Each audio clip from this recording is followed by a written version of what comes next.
Big boss മലയാളത്തിൻ്റെ 2ാം സീസണിലൂടെയാണ് മഞ്ജു സുനിച്ചൻ ശ്രദ്ധയാവുന്നത്. ഈ show നടിക്ക് കൂടുതൽ വിമർശനങ്ങളാണ് നേടിക്കൊടുത്തത്. അതുപോലെ അടുത്തിടെ നടൻ ബിനു അടിമാലിയും മഞ്ജുവും തമ്മിലുണ്ടായ വാക്കുതർക്കം വലിയ രീതിയിൽ ചർച്ചയായി.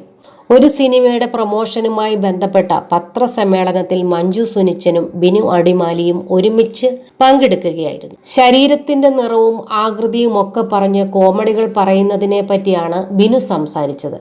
അത് ബോഡി ഷേമിംഗ് അല്ലെന്ന് ബിനു പറഞ്ഞപ്പോൾ ഇതിനെ ശക്തമായി എതിർത്തുകൊണ്ടുള്ള മറുപടിയാണ് മഞ്ജുവും പറഞ്ഞത്. ഇത് വ്യാപകമായ വിമർശനങ്ങൾക്ക് വഴിയൊരുക്കി. എന്നാൽ പിന്നീട് അത് വേണ്ടിയിരുന്നില്ലെന്ന് തനിക്ക് തോന്നിയെന്ന് പറയുകയാണ് നടി ഇപ്പോൾ. മൂവി ഓൺലൈനിൽ നൽകിയ അഭിമുഖത്തിൽ സംസാരിക്കുകയായിരുന്നു മഞ്ജു. ഒരു സിനിമയുടെ പത്രസമ്മേളനത്തിനിടെയാണ് ബിനു അടിമാലിയുമായി അനാവശ്യമായ ഒരു വാക്കുതർക്കം ഉണ്ടാവുന്നത്. അത് വേണ്ടിയിരുന്നില്ലെന്ന് പിന്നീട് തോന്നി. പക്ഷേ ഞാൻ പറഞ്ഞ കാര്യങ്ങളിൽ 100-ൽ 150% ഞാൻ ഉറച്ചു നിൽക്കുകയാണ്. പക്ഷേ ആ വേദി അതിന് പറ്റിയതായിരുന്നില്ലെന്നും മിണ്ടാതിരിക്കാമായിരുന്നു എന്ന് പിന്നീട് തോന്നി. പക്ഷേ അതിനും എനിക്ക് സാധിക്കുമായിരുന്നില്ല. അതാണ് എൻ്റെ കുഴപ്പമെന്നാണ് മഞ്ജു പറയുന്നത്. ചിലപ്പോൾ വിനിച്ചേട്ടൻ എന്നോട് പിണക്കമായിരിക്കാം. പുള്ളി പറഞ്ഞത് ഇങ്ങനെയുള്ള കാര്യങ്ങളൊക്കെ ബോഡി ഷേമിംഗ് അല്ലെന്നായിരിക്കാം. അവർക്ക് അങ്ങനെയല്ലായിരിക്കാം. പക്ഷെ അത് കേൾക്കുന്ന നമുക്കാണ് അത് ഫീൽ ചെയ്യുന്നതെന്ന് പറയാൻ ശ്രമിച്ചതാണ് ഞാൻ. പക്ഷേ അതിനെ വീണ്ടും ന്യായീകരിക്കാൻ ശ്രമിച്ചു. ഇതോടെ അങ്ങോട്ടും ഇങ്ങോട്ടും തർക്കമായി. പറഞ്ഞ കാര്യങ്ങൾ കറക്റ്റാണ്. അതിനുശേഷം വീണ്ടും ബിനുചേട്ടനോട് സംസാരിച്ചിരുന്നു. പുള്ളിക്ക് കുറച്ച് വിഷമം ഉണ്ടെന്ന് തോന്നുന്നു. എന്നാൽ ഞാൻ പറഞ്ഞത് എന്താണെന്ന് കുറച്ച് കാലം കഴിയുമ്പോൾ അദ്ദേഹത്തിന് മനസ്സിലാകും. പറഞ്ഞ കാര്യം കറക്റ്റാണെങ്കിലും ആ സമയത്ത് അത് വേണ്ടിയിരുന്നില്ലെന്ന് പിന്നീട് ട്രോളുകൾ കണ്ടപ്പോൾ മനസ്സിലായി. അത് വലിയ വാർത്തയായപ്പോൾ വേണ്ടായിരുന്നുവെന്ന് തോന്നി.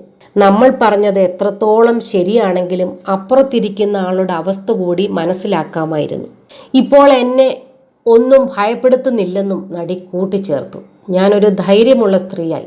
മോൻ്റെ കാര്യത്തിലേ ഭയമുള്ളൂ. അവൻ സേഫ് ആകണമെന്നേ ഉള്ളൂ. ആർട്ടിസ്റ്റ് എന്ന് പറയുന്നത് ഒരു ഭാഗ്യപരീക്ഷണമാണ്. ദൈവം അനുഗ്രഹിച്ച് തന്നതാണ്. പക്ഷേ അവിടേക്ക് എൻ്റെ മകൻ വരണമെന്നില്ല. അവന് സ്ഥിര വരുമാനമുള്ളൊരു ജോലി വേണം. നാളെ എന്താവുമെന്നൊരു ആകുലതയിൽ അവൻ ജീവിക്കേണ്ട. ഒരു മാസം വർക്കില്ലെങ്കിൽ ഇവിടുത്തെ എല്ലാ ആർട്ടിസ്റ്റുകളുടെയും ബാങ്ക് ബാലൻസ് കാലിയാകും. ശരാശരി ആർട്ടിസ്റ്റുകളുടെ കാര്യമാണ് പറയുന്നത്. ഇവർക്ക് പിന്നെ ആദ്യമായിരിക്കും. കാശില്ലെന്ന് കരുതി ഒരു ഓട്ടോറിക്ഷയിൽ പോയാൽ ഓട്ടോക്കാരൻ തന്നെ ഇതെന്താണെന്ന് ചോദിക്കും. മറ്റുള്ളവരുടെ കുത്തുവാക്കുകൾ കേൾക്കേണ്ടി വരും.